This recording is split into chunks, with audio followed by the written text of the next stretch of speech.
Ya, Anda masih bersama kami dalam IDX for Session Closing. Wacana percepatan adaptasi kendaraan listrik beberapa pekan lalu kembali digulirkan para pemangku kebijakan. Mulai dari rencana penerapan mobil listrik di seluruh kantor BUMN, hingga adanya rencana pembatasan kendaraan berbahan bakar BBM. Seberapa cepat wacana ini bisa direalisasikan?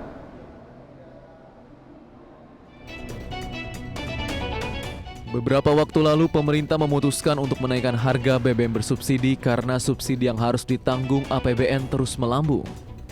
Di sisi lain, konsumsi BBM di Indonesia terus mengalami peningkatan, khususnya dari sektor transportasi.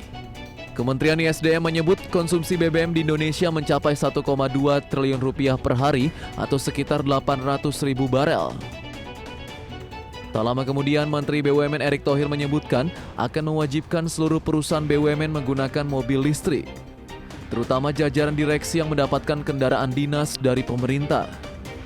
Beberapa waktu lalu, Menko Kemaritiman dan Investasi Luhut Binsar Panjaitan dalam akun Instagramnya menyebut pemerintah akan membatas penjualan kendaraan yang menggunakan bahan bakar minyak. Wacana adaptasi kendaraan listrik di Indonesia bukan hal baru. Sudah pernah diwacanakan beberapa tahun sebelumnya. Jika percepatan adaptasi kendaraan listrik ini bisa segera direalisasikan, tentu semua akan menyetujuinya.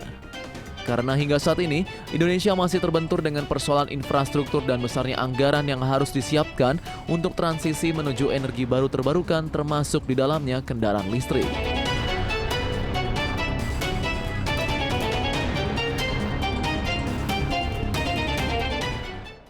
Ya pemirsa, kali ini kita akan membicarakan perihal mobil listrik. Dan seperti kita tahu, keinginan pemerintah untuk mempercepat adaptasi kendaraan listrik sudah ada sejak lama. Bahkan perpres tentang percepatan ini pun juga sudah ada. Namun percepatan kendaraan listrik di Indonesia belum seperti yang diharapkan semua pihak. Faktanya penjualan kendaraan bermotor dengan bahan bakar minyak terus mengalami peningkatan. Bahkan selama masa pandemi, pemerintah juga memberikan berbagai insentif, mulai keringanan pajak hingga DP 0%. Alhasil angka penjualan pun meningkat signifikan. Peningkatan ini tentu yang diharapkan karena memberikan efek domino yang positif untuk perekonomian. Ya, di balik peningkatan penjualan tersebut membuat jumlah kendaraan terus bertambah. Penambahan kendaraan ini tentu akan berdampak pula pada semakin tingginya konsumsi BBM di dalam negeri. Adapun Kementerian SDM mencatat ada sekitar 800.000 barel per hari yang dikonsumsi kendaraan di Indonesia. Jika kita kalkulasikan dengan nilai rupiah, begitu ya, nominalnya ini mencapai 1,2 triliun rupiah per hari dihabiskan untuk konsumsi BBM. Dan dampak lanjutannya apa? Begitu ya, mungkin yang paling kita sadari adalah yang juga seringkali dinyatakan oleh pemerintah bahwa kuota BBM akan jebol. Dan tentunya lebih krusial adalah subsidi APBN untuk sektor energi mengalami kenaikan yang sangat signifikan. Subsidi sebesar 502,4 triliun rupiah nyatanya tidak cukup hingga akhir tahun ini. Dan kemudian alasan lain adalah polusi yang dihadirkan oleh kendaraan berbasis bahan bakar minyak ini semakin memprihatinkan. Bahkan kota seperti Jakarta ini tingkat polusinya sudah sangat parah, tentunya kita bisa rasakan begitu ya dalam kegiatan sehari-hari.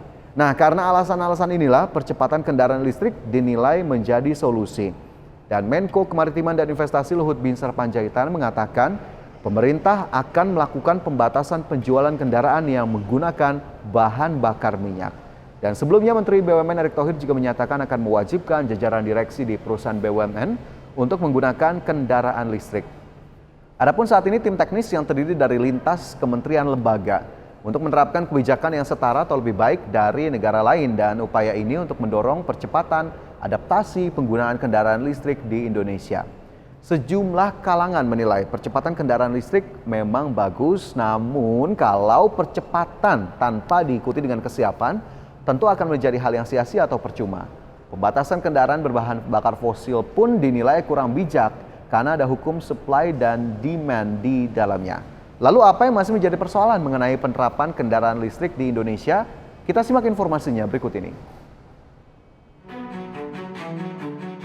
Besarnya subsidi BBM yang harus ditanggung pemerintah menjadi salah satu alasan percepatan adaptasi kendaraan listrik.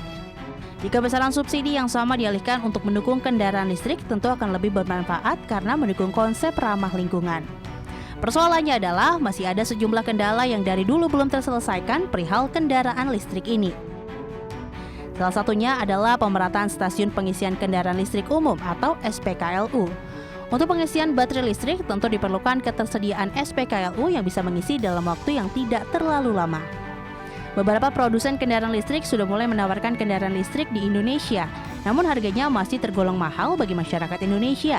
Tentu saja perlu ada dukungan pembiayaan dari pemerintah. Baik itu dari sisi industrinya ataupun masyarakat, agar permintaan kendaraan BBM yang masih tinggi ini pelan-pelan mulai beralih ke kendaraan listrik. Berbagai sumber, IDEX Channel. Ya, percepatan kendaraan listrik di Indonesia memang masih perlu proses yang panjang, meski sejumlah pejabat telah melontarkan wacana percepatan. Kenapa masih perlu proses yang panjang, pemirsa? Nah, ini sejumlah pengamat mengatakan pemerintah harus membuat kendaraan listrik lebih menarik tentunya, yang pertama dibandingkan kendaraan berbahan bakar fosil. Dan tentunya salah satu kendala kendaraan listrik di Indonesia adalah masih sedikitnya tempat pengisian baterai kendaraan listrik. Penyebarannya di tiap daerah juga belum merata, masih terpusat di kota-kota besar. Selain itu, durasi pengisian baterai membutuhkan waktu yang tentunya harus dipercepat lagi, di mana umumnya membutuhkan waktu 1 hingga 2 jam agar kondisi baterai kendaraan full. Hal ini tentunya berbeda jauh dengan pengisian BBM yang butuh hanya beberapa menit saja. Dan hal semacam ini tentunya memang perlu dicarikan solusi bersama. Tidak hanya itu, pemirsa, berbagai insentif juga diperlukan agar ekosistem kendaraan listrik segera terbentuk di Indonesia. Karena jika kita lihat dari sisi harga begitu ya, ini tidak bisa kita nampikan begitu ya, bahwa harganya memang masih cukup tinggi dan hanya bisa diakses oleh kelompok masyarakat kelas atas. Bahkan pemerintah sendiri sedang merumuskan kebijakan terkait insentif kendaraan listrik untuk roda 2 dan juga roda 4. Skema yang dirumuskan ini harapannya bisa mendorong pertumbuhan pasar kendaraan listrik di Indonesia. Ya, Kementerian Keuangan sendiri bahkan telah menetapkan tarif khusus bea masuk 0% untuk kendaraan listrik yang diimpor dalam kondisi tidak utuh dan tidak lengkap. Hal ini untuk memacu perkembangan industri kendaraan listrik berbasis baterai nasional. Sedangkan untuk konsumen juga telah disediakan insentif berupa PPNBM 0%, pajak daerah maksimum 10%, uang muka minimum 0%, serta tingkat bunga yang rendah. Adapun dari PLN sendiri ini mengaku akan terus mendorong percepatan pembangunan SPKLU agar target zero emisi di tahun 2060 bisa tercapai, dan di Juli kemarin baru 332 unit yang tersebar di berbagai lokasi. Dan sayangnya stasiun pengisian baterai tersebut masih banyak terpusat di kota besar. Sementara itu jumlah kendaraan listrik berdasarkan catatan Kemenhub per Juli ini mencapai 22 ribuan begitu ya, sedangkan penjualan kendaraan listrik berdasarkan data Gaikindo hingga Juli mencapai 2039 unit. Sayangnya meski mulai ada geliat untuk kendaraan listrik, sumber energi yang digunakan belum sepenuhnya bersih. Kenapa bisa demikian? Kita lihat informasinya dalam tayangan berikut ini.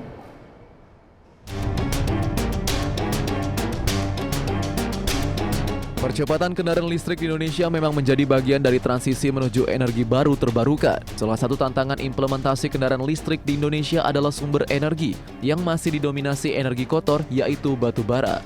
Apalagi dalam kondisi ancaman krisis energi yang terus mengintai, ketergantungan akan batu bara semakin meningkat. Sebagai salah satu negara penghasil batu bara terbesar, sejumlah pembangkit listrik milik PLN mayoritas memang masih bergantung pada batu bara. Perlu ada langkah lanjutan untuk mengurangi ketergantungan batu bara. Upaya beralih ke sumber energi baru terbarukan perlu dukungan pendanaan yang besar. Indonesia menargetkan pada 2060 mendatang akan mencapai zero emisi.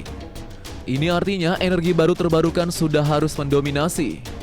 Namun dalam catatan PLN, sampai 2030 mendatang kapasitas terpasang pembangkit listrik Indonesia yang mencapai 99,2 gigawatt, 45% diantaranya masih didominasi PLTU batubara.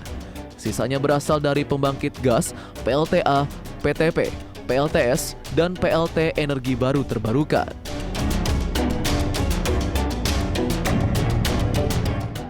Ya, percepatan adaptasi kendaraan listrik di Indonesia memang masih menghadapi sejumlah kendala dan tantangan.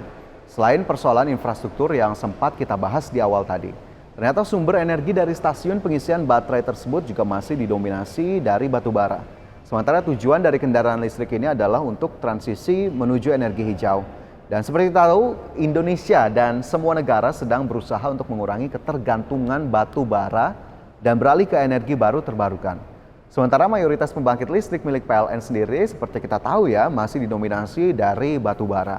Dan dalam konteks sekarang ini ketergantungan dunia terhadap energi fosil kembali menguat setelah ketegangan antara Rusia dan Ukraina menyebabkan krisis energi di berbagai belahan dunia.